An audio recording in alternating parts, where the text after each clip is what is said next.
अस्सलामुअलैकुम everyone. I hope you are all well. एक बार फिर से इंग्लिश वर्ल्ड में आप सबको वेलकम है।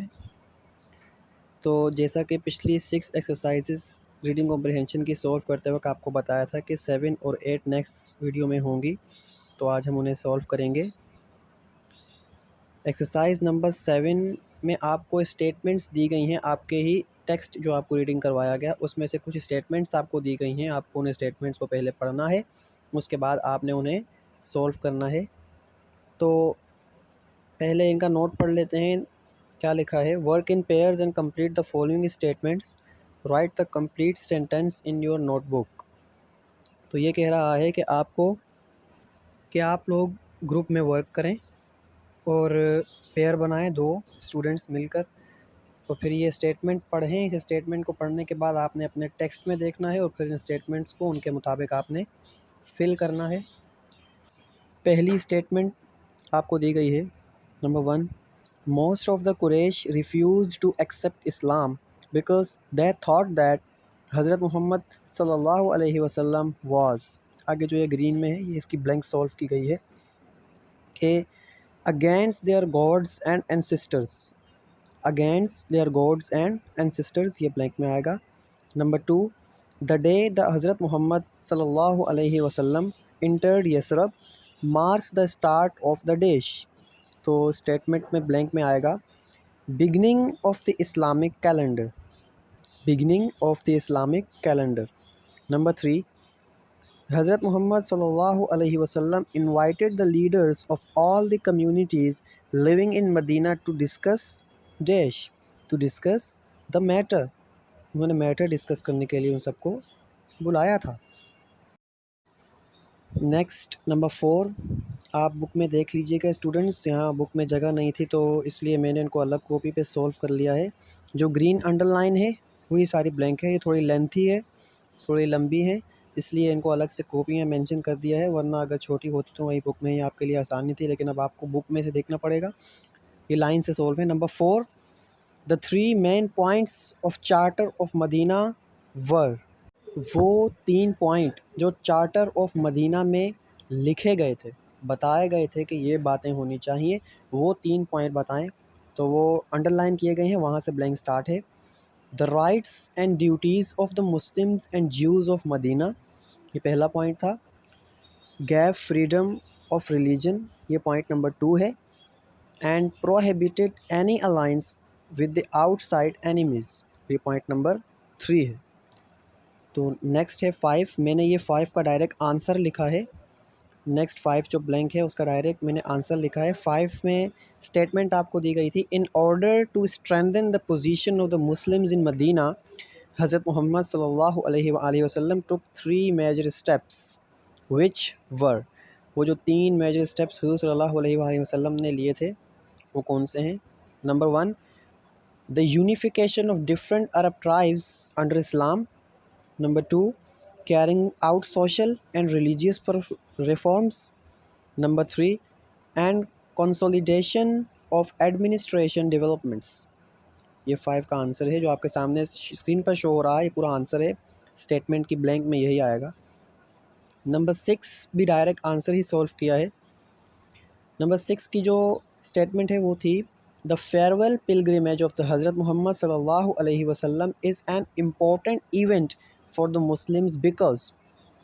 तो इम्पोर्टेंट, लास्ट पिलग्रिमेज इम्पोर्टेंट क्यों है?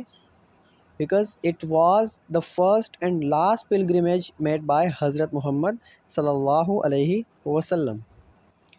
नंबर 7 का भी डायरेक्ट आंसर स्क्रीन पर शो हो रहा है आपके पास, मैं ब्लैंक पढ़ देता हूँ। हज़रत मोहम्मद सल्लल्लाहु अलैहि वसल्लम asked the people in the gathering to listen carefully as.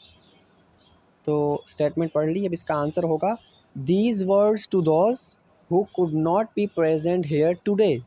ये इसका आंसर आपके सामने स्क्रीन पर शो हो रहा है। एंड 8 का भी डायरेक्ट आंसर है, मैं स्टेटमेंट पढ़ देता हूँ। The Muslims can ensure that all people get their fair share by following the guiding principle of honesty and justice. So students, इस तरह हमारी एक्सरसाइज नंबर 7 कंप्लीट हो गई। ये इसके राइट आंसर्स हमने बिल्कुल सही तरीके से सॉल्व किए हैं। तो अब हम मूव करते हैं एक्सरसाइज नंबर 8 की तरफ। एक्सरसाइज नंबर 8 में स्टूडेंट्स का तो कुछ काम है ही है, लेकिन उसके साथ साथ में अगर कोई टीचर्स को बताता चलूँ कि टीचर्स इसे कैसे करवाएं। इसको करवाने का सही तरीका ये है कि आपके क्लास की स्ट्रेंथ जितनी हो, आप उसके मुताबिक 2 से 3 बच्चों का एक ग्रुप बनाएं। कम से कम 4 ग्रुप आपकी क्लास में होने चाहिए। अगर 4 से ऊपर ग्रुप बनते हैं, आपने 4 ग्रुप बनाए हैं, तो 4 ग्रुप में आप 1 2 3 इस तरह हर ग्रुप को, पहले ग्रुप को नंबर 1 दें, दूसरे ग्रुप को नंबर 2, तीसरे ग्रुप को नंबर 3 एंड चौथे ग्रुप को नंबर 4। अगर ऐसा आपने 5 ग्रुप बना दिए हैं, तो फिर 5वां ग्रुप होगा वो दोबारा 1 से स्टार्ट करेगा। ठीक है, इस तरह आपने हर ग्रुप को नंबर देना है और उस ग्रुप को कहना है कि 1 वाले ग्रुप ने पहले पे स्टेटमेंट पे बनानी है, दूसरी स्टेटमेंट बनानी है, तीसरी चौथी। ठीक, तो अब स्टेटमेंट कैसे बनानी है, ये स्टेटमेंट आप पढ़कर इस पर आपको एक चार्ट बनाना है। ठीक है, तो जैसे ऊपर आपको बताया गया, work in groups as divided by the teacher, already discuss and then prepare chart on one of the following topics as assigned by the teacher. आपने नीचे दी गई स्टेटमेंट्स को पहले पढ़ना है, फिर उनको ऑलरेडी डिस्कस करना है कि ये असल किस मामले पर बात की जा रही है। उसके बाद आपने उन पर एक चार्ट बनाना है। चार्ट भी आपको मैं अपनी स्क्रीन पर शो करता हूँ कि आपको किस तरीके का चार्ट बनाना है। वो चार्ट बनाने से पहले मैं आपको ये स्टेटमेंट पढ़ के बता दूँ। पहली स्टेटमेंट है, द प्रिंसिपल्स दैट द हज़रत मोहम्मद सल्लल्लाहु अलैहि वसल्लम followed after migrating to Medina so that Muslims and non Muslims could live in peace and harmony. Number 2, the basic messages in the last sermon about the rights of the other people and why it is important to respect them. Number 3, at least 5 teachings are described in the last sermon of the Hazrat Muhammad sallallahu alaihi wasallam that we should practice in our daily life in order to strengthen our society. And number 4, some of the bad practices that we have adopted which are against the teachings of the last sermon of the Hazrat Muhammad sallallahu alaihi wasallam and how these are affecting our society. अब आपको इसी तरह से चारों पर अलग अलग charts बनाने हैं। तो मैं आपको किसी एक पर चार्ट बनाकर बता देता हूँ। आप इसी को फॉलो करते हुए कोई भी 3 चार्ट आप आसानी से, कोई भी एक चार्ट आप आसानी से बना सकते हैं, कोई भी ग्रुप। तो अब आपको स्क्रीन पर एक चार्ट शो करता हूँ। स्टूडेंट्स, आप देख सकते हैं आपके सामने ये चार्ट शो हो रहा है कि ये स्टेटमेंट नंबर 3 पर मैंने बनाया है और स्टेटमेंट नंबर 3 को मैंने दरमियान में लिखा है। जो स्टेटमेंट हो कि आपको इस तरह दरमियान में लिखना है, मैंने एक पेज पर बनाया है। आप इसे एक स्प्रेडशीट पर, वाइट शीट पर भी बना सकते हैं, उससे और खूबसूरत लगेगा। तो आपको जो स्टेटमेंट बना रहे हैं, आप उसे ऐसे बॉक्स में बंद करके दरमियान में लिख लेंगे। उस स्टेटमेंट का नंबर ऊपर मैंने मेंशन कर दिया है, नंबर 3। तो अब इसे पढ़ते हैं कि लिखा क्या है और कैसे लिखा है। ये आप देखें, स्टेटमेंट को बॉक्स में बंद करने के बाद पहला पॉइंट एरो बनाकर ऊपर शो कर दें। टॉप पर आपको पहला पॉइंट नज़र आ रहा होगा। अब स्टेटमेंट क्या थी, 5 teachings that we should practice in our daily life to strengthen our society. तो ये पहली है, hurt no one so that no one may hurt you. उसके बाद इसकी लेफ्ट साइड पर आपको एक एरो और नज़र आ रहा है, उस पर मैंने सेकंड पॉइंट लिखा है, you have certain rights with your women but they also have rights on you. नीचे लास्ट में आपको पॉइंट नंबर 3 नज़र आ रहा होगा, beware of Satan for the safety of your religion. And right side पर आपको एक एरो पे 4 पॉइंट है, all mankind is from Adam and Adam is created from dust. The last आपके टॉप पर, आप कहीं पर भी लिख सकते हैं, नीचे साइड पर, राइट लेफ्ट, जैसे टॉप पर लिखा है number 5, all Muslims are brother to each other. तो ये जो 5 पॉइंट्स इस स्टेटमेंट में मैंने चार्ट आपको बनाया, आप इसी तरह किसी भी स्टेटमेंट को पिक करें, उसको ऐसे बॉक्स में आप बंद करें और इस तरह से उसका चार्ट बनवाएं और टीचर्स इसी तरह से इस चार्ट को बनाएं। इसको करने का सही मेथड यही है।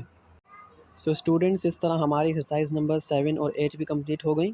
हमारा unit point 1 reading comprehension complete हो चुका है।